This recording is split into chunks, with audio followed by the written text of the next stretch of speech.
We are here in Strasbourg for second day of voting with my friend and also Liberal Ender Vít Jedlička. You're the member of the parliament here for a couple of years already, and I really believe that it's important to explain to Czech voters what kind of insanity is going on here every single day in European Parliament. Do you actually know how many legal norms you were voting on last 2 days? No, and it's every day we're here for the last 5 years in Strasbourg. Tons of paperwork, and I've no idea how much we've passed through. It's just pressing a button endlessly. So this is roughly 4,500 papers that were voted on yesterday. Of course, it includes all the amendments, but this is actually how much legislation does the European Parliament produce every single 4 days. And what I was most amazed is that there is not a reasonable measure how to count how much this legislation actually costs to the taxpayer. There is some estimate, but you cannot even find the aggregate number for these measures. Well, this place exists purely to create legislation, to create amendments, to create reports, constantly churning out these things. Years of work from people going into all of this, and for what? Just simply to find new ways of closing the state controlling on people. And it must cost, well, it does cost hundreds and hundreds of millions of euros. We calculated that, if the estimate of the European Commission is right, that to Czech taxpayers, it's roughly 200 billion Czech crowns a year. But those numbers are actually from 2007. Yeah. And if every single 5 days the European Commission passes and proposes this amount of legislation, how much that could be as of today, right? Yeah. Some 10 years later. Yeah, and don't forget, sometimes we come to Strasbourg twice in a month. So, you can double this up in some months. So they spend all of their time building up to these 4 or 5 days here to give us this, and times that by years and years and years, and the amount of cost, but also the amount of freedom lost to new legislation and rules. It's almost impossible to comprehend. So you believe that Britain could do very well without all of this legislation? Oh yeah.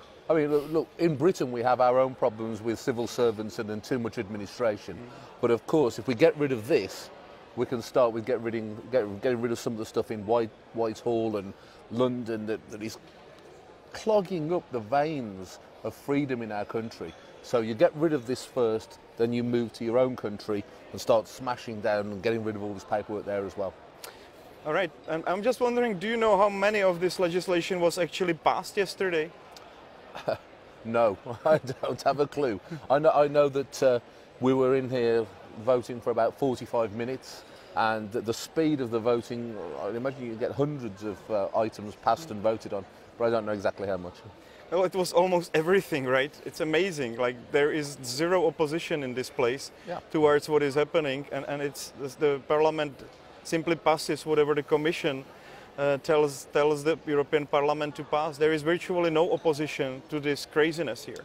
Yeah, because most of the big groups, they don't have a discussion with their MEPs, they don't think about it, they get a command from on high saying, you will vote this way. And when you've got those big blocks of the EPP, the ECR or the S&D, the big players and Aldi, and if any couple of those come together, that's it. So all the time spent in debates, all of the words mean nothing. They know before we even come here how they're going to vote. Well, EFDD is one of those groups where there is actually proper debate before the vote. Yeah. And you're trying to stop this. You're one of the very few groups that actually vote against, kind of systematically. How many other MEPs actually do this? Is it 10%? Is it 20% sometimes? I think you could probably say we get 20% opposition sometimes, but other times it could be passed by 600 votes to about 20, and that's just us against. The number of times we actually stop anything, it's hardly ever. But the point is, next term, there will be more people with a sceptical disposition coming to this Parliament, including yourself, I hope. And what will happen is the numbers will get closer. And then you get into committees, because don't forget, there are also committees that churn this stuff out as well. You start to get into those committees, you start to fight and discuss, and maybe next term we can dispense with a lot of this paperwork. I hope so. I'm looking forward. Thank you very much. My pleasure. I'm Good looking luck. forward to see you in the next term over here. Excellent. I look forward to it.